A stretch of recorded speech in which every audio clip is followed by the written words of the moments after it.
Every year, humans slaughter more than 1.4 billion pigs for food. Pork is the most consumed meat in the world. And yet for millions of people, pork is not food at all. It's forbidden. Judaism, Islam, and even some Christian traditions prohibit it. But why pigs? Why not some other animal? The answer isn't just about hygiene or parasites. The story of the pork taboo is a 3,000-year journey of economics, social identity, and cultural conflict. Let's dig into the archaeology of this ancient taboo. Act 1. The Golden Age of Pigs. 10,000 years ago, humans domesticated wild boars. Pigs had huge advantages. They reproduce fast. They eat anything, even human waste. And they can be fattened in less than a year. In early farming villages and Bronze Age cities, pigs were like perfect protein machines. In fact, around 4000 BCE, pig bones made up 30–40% of animal remains at some sites. Back then, pigs were not dirty, they were essential. Act 2. Decline and stigma. But around 1600 BCE, pigs began to lose favor. Their bones became rare in the archaeological record. Why?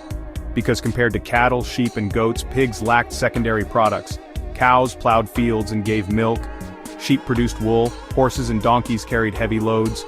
Pigs just gave meat. No milk, no wool, no traction power. They also didn't fit well into taxation systems that temples and palaces relied on. So pigs slowly became linked with lower-class households, not with elites or temples.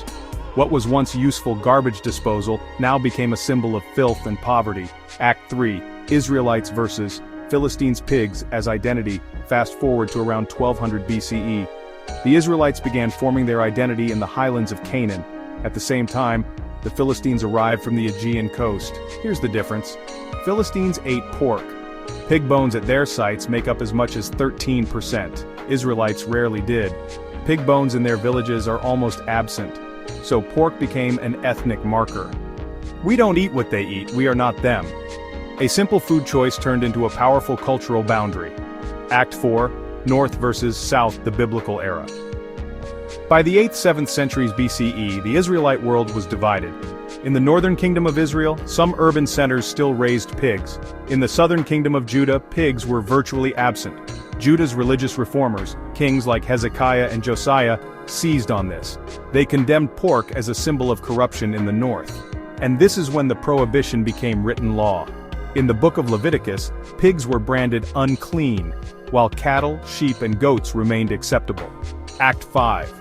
The final crystallization cultural war, but the taboo didn't fully solidify until the Hellenistic period.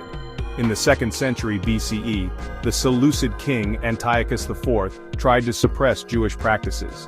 He sacrificed pigs on the Jerusalem altar and forced Jews to eat pork. Many refused and were executed. Their defiance became legendary in texts like 2 Maccabees.